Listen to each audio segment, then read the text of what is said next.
လူမျိုးရေးဘာသာရေးအကြောင်းတွေကိုဆက်ပြောစရာတွေရှိလာတယ်လို့တွေးမိပါတယ်ကျွန်တော်မှလူမျိုးမရှိပါဘူးလူမျိုးတိုင်းဟာကျွန်တော်လူမျိုးတွေပါလူမျိုးတိုင်းဟာကျွန်တော်ဆိုရင်ကျွန်တော်အမျိုးကျွန်တော်ညီအကိုမောင်နှမတွေပါပဲကချင်လူမျိုးကသမရဖြစ်နေရင်လဲကျွန်တော်အတွက်ဘာမှပြဿနာမရှိပါဘူးကရင်လူမျိုးကကာကွယ်ရေးဦးစီးချုပ်ဖြစ်နေရင်လဲကျွန်တော်အတွက်ဘာမှပြဿနာမရှိပါဘူးမန္တလေးကိုရှမ်းပြည်နယ်ထဲပေးလိုက်ရမယ်ဆိုလို့ရှိရင်လဲဘာမှပြဿနာမရှိပါဘူးရခိုင်လူမျိုးကနေပြည်တော်တက်သိမ်းလဲဘာမှပြဿနာမရှိပါဘူးမွန်လူမျိုးကငါတို့ပိုင်တဲ့ရန်ကုန်ကိုပြန်လို့ရင်လဲဆိုရင်လဲကန့်ကွက်စရာမရှိပါဘူးတခုတော့ရှိပါတယ်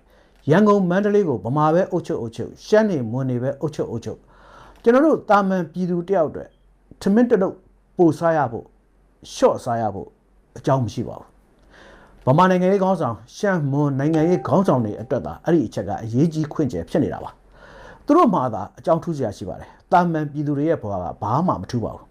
တခုတော့ရှိပါတယ်ဘယ်လူမျိုးကပဲအုပ်ချုပ်ဘယ်လူမျိုးကပဲဘယ်မြို့ကိုဘယ်ပြည်နယ်နဲ့ဆွဲထက်တရားမျှတတဲ့ဆင်းရဲချမ်းသာမရွေးလူတိုင်းအတွက်ဒန်းတူအခွင့်အရေးရတဲ့အုပ်ချုပ်ရေးစနစ်ဖြစ်ဖို့တော့အရေးကြီးပါတယ်မတရားတဲ့အုပ်ချုပ်ရေးလူမျိုးရေးခွဲခြားတဲ့အုပ်ချုပ်ရေးဆင်းရဲချမ်းသာလူဒန်းစားခွဲခြားတဲ့အုပ်ချုပ်ရေးဖြစ်နေရင်တော့ဘယ်လူမျိုးပဲအုပ်ချုပ်အစုံတိုင်ဆက်လက်ပြီးတော့တိုက်ပွဲဝင်ကြရမှာပါကျွန်တော်အဲ့ဒါလိုပြောတာဟာဗမာပြည်တွေကတိုင်းရင်းသားလို့ခေါ်တဲ့အခုခေါ်နေကြတဲ့လူမျိုးတွေတည်းမကပါဘူးဘာလူမျိုးဖြစ်ကမ္ဘာလုံးမှာရှိတဲ့လူမျိုးအလုံးအပေါ်မှာတသဘောတည်းပါအင်္ဂလိပ်လူမျိုးပဲလာအုပ်ချုပ်ဂျာမန်လူမျိုးပဲလာအုပ်ချုပ်ပြင်သစ်လူမျိုးပဲလာအုပ်ချုပ်တရုတ်လူမျိုးပဲလာအုပ်ချုပ်အကြောင်းမဟုတ်ပါဘူးလူတိုင်းအပေါ်မှာဒန်းတူညီမျှတဲ့အုပ်ချုပ်ရေးတရားမျှတတဲ့အုပ်ချုပ်ရေးဖြစ်ဖို့သာအဓိကပါအင်္ဂလိပ်လူမျိုးကလာအုပ်ချုပ်ပြီးတော့သူတို့တိုင်းပြည်နဲ့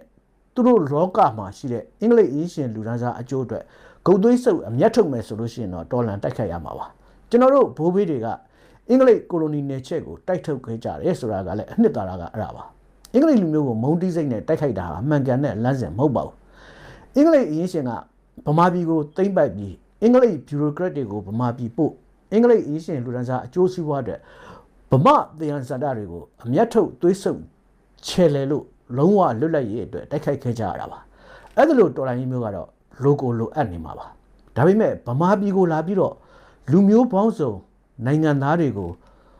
ဖိနှိပ်တရားစတာတွေကိုအမျက်ထုတ်သွားကြတဲ့အထက်မှာအင်္ဂလိပ်လူသမားအင်္ဂလိပ်လယ်သမားတွေမပါပါဘူးတာမန်စင်းရသားအင်္ဂလိပ်တွေမပါပါဘူးသူတို့ကသွားတိုက်ခိုင်းနေကြတာလည်းမဟုတ်ပါဘူးအဲ့ဒါကိုကျွန်တော်တို့ရှင်းရှင်းလင်းလင်းသဘောပေါက်ကြဖို့လိုအပ်ပါတယ်ဗမာပြည်မှာလူမျိုးပေါင်းစုံကိုဖိနှိပ်လူမျိုးပေါင်းစုံရဲ့အခွင့်အရေးနဲ့ရပိုင်ခွင့်တွေကိုချိုးနှိမ်ဖြစ်စီအနိုင်ကျင့်နေကြတာကလည်းဗမာစစ်အုပ်စုပါတာမန်ဗမာစင်းရသားလယ်သမားအလုပ်သမားကုန်သည်ပွဲစားတွေမပါပါဘူးအဲ့ဒါလိုလုပ်နေတာကိုတာမန်စင်းရဲသားဗမာပြည်သူတွေကထောက်လိုက်မထောက်ခံကြပါဘူးခင်ဗျားတို့ကျွန်တော်တို့ခေါင်းပေါ်မှာမိုးပြီးတော့ဒုက္ခပေးနေတဲ့ဘလူးတစ်ဖက်ကြီးဟာ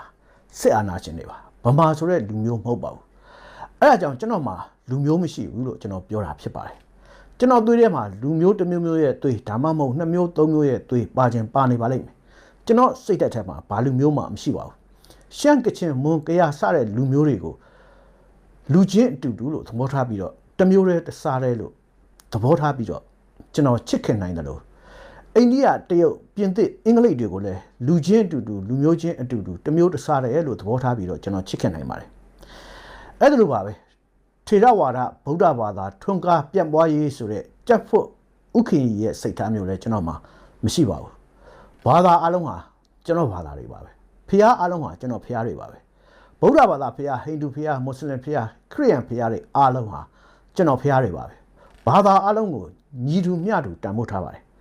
ကျွန်တော်တို့ကမ္ဘာလူအဖွဲ့အစည်းကိုယဉ်ကျေးအောင်ကျွန်တော်တို့ကမ္ဘာလူအဖွဲ့အစည်းကိုတာယာငြိမ်းချမ်းအောင်တရားဓမ္မတွေအတွေးခေါ်တွေစာပေတွေယဉ်ကျေးမှုတွေနဲ့ဝိုင်းဝန်းတိဆောက်ကြတဲ့